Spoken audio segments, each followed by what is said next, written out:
Les émotions sont des réactions chimiques qui prennent le dessus sur la raison. Elles sont là à nous faire décider de nos relations, à nous procurer des sensations corporelles intenses. Elles sont parfois positives, parfois négatives. Elles se traduisent parfois de manière festive, parfois de manière violente. Les émotions, sans maîtrise, nous engloutissent. Elles nous brouillent totalement la réalité, pour le meilleur et pour le pire.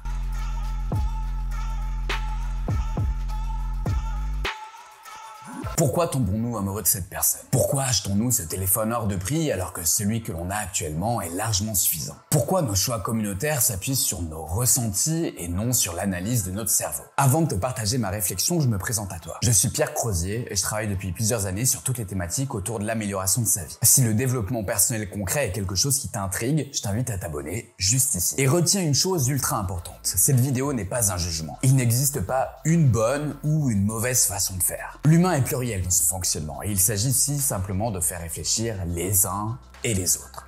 Rien de plus. Mais revenons à notre sujet. Une émotion est une réaction instantanée. C'est comme ça d'ailleurs qu'on va la différencier du sentiment, qui lui est plus long terme. Ce qui veut dire aussi qu'une émotion dite primaire demande peu d'interprétation pour le cerveau. Il les connaît, il est capable de savoir ce qui va se passer dans l'instantané. Les émotions primaires sont la peur, la joie, la tristesse, pour n'en citer que quelques-unes. Une réflexion qui est par défaut rationnelle demande elle beaucoup plus de travail pour le cerveau. Et en apparence, une réflexion présente de nombreuses incertitudes par rapport aux résultats. L'émotion, surtout la primaire, va donc nous rassurer car, en théorie, elle nous protège. Mais cette histoire d'émotion ne s'arrête pas simplement à soi. L'être humain, dans le cas où il ne dispose pas de certaines pathologies psychiatriques, a une capacité à comprendre les émotions des autres. Par un regard, par un geste, par un ton, et puis évidemment par les mots. C'est ce qu'on appelle l'empathie. Si ces émotions irréfléchies sont donc là pour nous protéger, elles sont aussi parfois un véritable danger. Elles nous font parfois prendre des décisions ultra importantes de façon super instinctive. D'ailleurs, des personnes dont c'est le métier vont parfois jouer avec nos émotions pour provoquer telle ou telle réaction dans notre cerveau. Ces derniers jours, j'ai posé 3 fois la même question sur 3 thématiques différentes à mes abonnés de mon compte Instagram. Est-ce que tu choisis de manière rationnelle ou de manière émotionnelle? Je vais donc m'appuyer sur ces 3 thématiques et sur ces différentes réponses pour construire ma vidéo. Encore une fois, celle-ci a pour but de vraiment te faire réfléchir sur tes choix. Si de manière générale tu cherches plutôt à mieux gérer tes émotions, j'ai fait une vidéo il y a quelques mois qui est disponible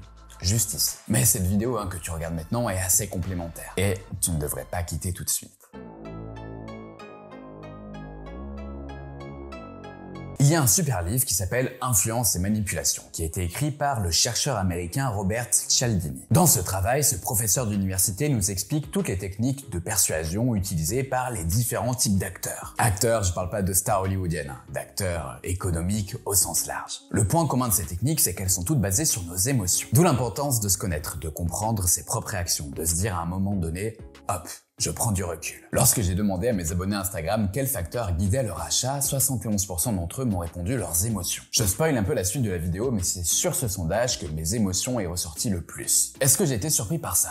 Absolument pas. Je connais, et toi aussi, tout un tas de personnes qui achètent parfois un produit sans en avoir le besoin. L'exemple qui me surprend toujours, c'est une personne qui va acheter un nouvel iPhone chaque année alors que celui qu'elle a jusqu'à présent lui suffit amplement. Mais ça, c'est lié à la satisfaction émotionnelle. Elle va avoir tendance à faire revenir le client et à lui faire dépenser encore plus. Une étude scientifique de l'université de Wharton de 2021 montre d'ailleurs qu'un client satisfait dépense 2,4 fois plus qu'un client non satisfait. Alors, est-ce que c'est grave de laisser ses émotions influencer son comportement d'achat? En vrai, je ne pense pas. Avoir des émotions positives est quelque chose que je trouve bien. Généralement, lorsqu'un individu fait un achat, cela a peu de conséquences négatives sur d'autres personnes. Encore une fois, je parle ici d'individus et pas de décision pour une entreprise. Parce que par exemple, un achat par un président d'un grand groupe d'une autre société sans analyser les chiffres et en se basant uniquement sur ses émotions, là, ça pourrait avoir des conséquences beaucoup plus graves. Mais si les entreprises font leurs dépenses majeures de façon plus rationnelle, avec un conseil d'administration qui va être là pour décider, ce n'est pas par hasard. Même si parfois d'ailleurs, des biais cognitifs peuvent rentrer en jeu et faire prendre de mauvaises décisions. Mais je m'égare, je reviens à ce que je voulais développer au départ. Avoir des achats émotionnels n'est absolument pas grave. À partir du moment où tu ne mets pas en danger ta survie financière, tes achats répondent à un minimum à tes besoins, ta vie ne change pas radicalement ensuite. Je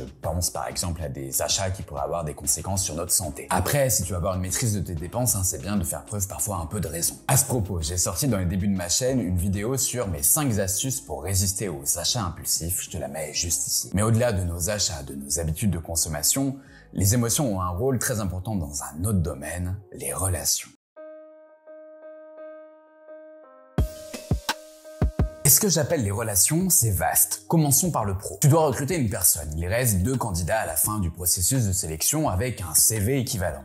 Qu'est-ce qui va faire la différence selon toi? Pour moi, c'est probablement le feeling. Mes amis des ressources humaines ont beau mettre en place tout un tas de tests pour justement se détacher du jugement émotionnel, ça rentre en compte malgré tout. Et je pense que dans une logique de travail d'équipe, de groupe, avoir une personne qui rentre et qui est câblée comme les autres, c'est super important. Et dans ce cas-là, il y a donc une analyse émotionnelle qui est sur notre ressenti, et je pense que c'est totalement ok. Pour les relations amicales, il y a une part de raison et d'émotion, même si je crois que l'émotion l'emporte malgré tout. Après, l'amitié est quelque chose qui est assez compliqué à définir, ça dépend vraiment de chaque personne. Tout le monde sait que l'amitié par intérêt, ça peut exister, et j'ai envie de dire, ça fait partie de la vie. Si je prends mon exemple personnel, pour une fois dans cette vidéo, je hiérarchise mes relations amicales, dans le sens où je ne vais pas partager la même chose avec les mêmes personnes. Et je crois que c'est totalement normal. Mais mes amis les plus proches sont là parce que l'émotion a pris le dessus sur la raison. Même si ce sont des personnes avec qui j'ai une forte stimulation intellectuelle, et c'est donc un point rationnel. Et c'est à ce moment de la vidéo où je vais te dire une partie du fond de ma pensée. Pour moi, opposer émotionnel et rationnel, c'est une belle connerie. Parce que dans certains cas, c'est l'un qui provoque l'autre ou l'autre qui provoque l'un. D'ailleurs, c'est autant vrai pour les relations amicales que pour les relations amoureuses. C'est d'ailleurs sur ce deuxième point où j'ai sondé mes abonnés Instagram. Et comme tu le vois, la proportion est beaucoup plus équilibrée que sur la question précédente. Pour cette situation, 55% des personnes qui ont répondu font un choix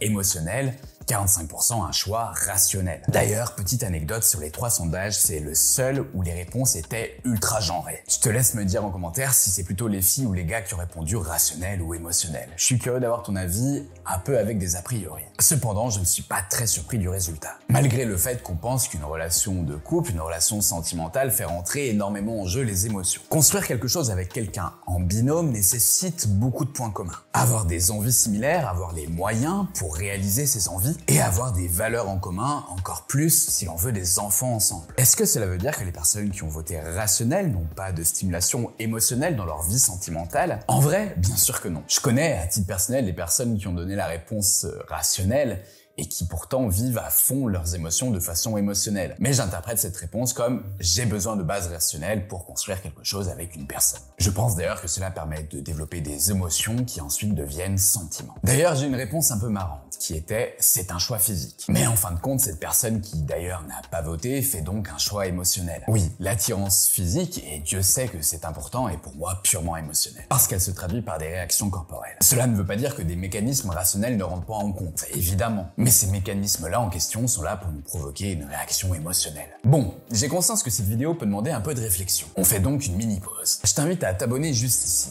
Déjà pour découvrir mes autres vidéos et celles qui vont venir, mais aussi pour revenir voir cette vidéo plusieurs fois, une deuxième, une troisième, une quatrième fois, pour réussir à bien tout assimiler et à bien tout réécouter. Bref, je compte vraiment sur toi. Dans cette partie, je t'ai donc parlé de décisions qui impliquent au moins une autre personne, ce qui fait qu'un collectif, à partir de 2 personnes, c'est un collectif, est concerné par notre prise de décision, que ce soit dans un milieu professionnel ou personnel. Mais lorsque l'on parle de prise de décision encore plus collective, lorsqu'elle concerne un grand groupe de personnes, comme pour une entreprise, une association ou un pays, est-ce que là on fait un choix rationnel ou un choix émotionnel? On en parle maintenant. Comme je l'ai évoqué un peu plus tôt dans cette vidéo, les entreprises ont réussi à se structurer pour faire en sorte de ne pas prendre trop de décisions émotionnelles. Mais le cerveau étant malin, il a mis en place un autre mécanisme pour nous faire prendre des décisions rapidement, qui sont a priori réfléchies sans tomber dans l'émotionnel. Ça, c'est les biais cognitifs. Un biais cognitif, c'est un schéma de pensée faussement logique qui nous fait prendre des décisions rapidement sans avoir vraiment réfléchi sur le fond. Ils peuvent autant toucher un individu qu'un groupe d'individus, et leur danger, c'est justement de faire croire qu'ils sont 100% réfléchis. Et lorsque l'on regarde les grandes chutes d'entreprises dans l'histoire, ce sont généralement ces biais cognitifs qui ont entraîné cette chute, et non des décisions émotionnelles. D'ailleurs, pour finir cette petite aparté sur les biais cognitifs, si le sujet vous intéresse, j'ai un livre à vous recommander. C'est celui d'Olivier Sibony, Vous allez commettre une terrible erreur, et le lien est disponible directement dans la description. Pourquoi les entreprises ne tombent pas dans des problématiques de prise de décision émotionnelle? Parce que dans leurs différents organes de prise de décision, elles choisissent des collaborateurs qui ont été formés pour ça. Et c'est plutôt une bonne nouvelle pour la pérennité des structures. Le monde de l'entreprise applique des process, des méthodes, des bases qui ont été testées testé et éprouvé. Pour une asso, c'est proche du modèle de l'entreprise également. Mais j'ai envie de dire que ça va dépendre énormément de l'asso et énormément de sa taille. Greenpeace ne va pas fonctionner de la même façon que l'association du club de foot du coin. Parce que les enjeux ne sont pas les mêmes et les fonctionnements sont différents. Une entreprise, peu importe sa taille, son enjeu c'est de gagner de l'argent. Mais là où une question se pose réellement, c'est pour un État. Celui qui cadre finalement toutes nos vies. En juin 2024, au moment où j'écris et je tourne cette vidéo, il y a un fort débat électoral en France. L'objectif des différents candidats et des différents partis est très clair. Gagner les élections, prendre le pouvoir, appliquer le programme pour lequel ils ont été élus. Qu'est-ce qu'il y a donc dans un discours politique pour gagner les élections telles qu'il soit? Eh bien, généralement, plusieurs ingrédients. Parmi eux, on peut retrouver de la peur, de l'espoir, de l'empathie, de l'urgence, bref, des émotions. J'ai donc demandé à mes abonnés si, pour eux, leur vote est basé sur un aspect rationnel ou sur un aspect émotionnel. 62% d'entre eux ont voté émotionnel. Et je pense que le chiffre est bien plus grand dans le monde qui m'entoure. Parce que j'écoute les gens débattre, mettre beaucoup d'énergie, mettre beaucoup de leur personne pour convaincre d'autres gens. Et finalement, cette réponse à ce sondage-là me paraît assez logique. Voter, c'est acheter un programme, acheter un projet. Et l'achat, ça nous renvoie à ce que je disais au début de cette vidéo. Et justement, dans ce cas précis, est-ce que nos émotions nous font prendre la bonne décision? Je te laisse répondre à cette question en commentaire. C'était Pierre de la chaîne En Forme. À bientôt.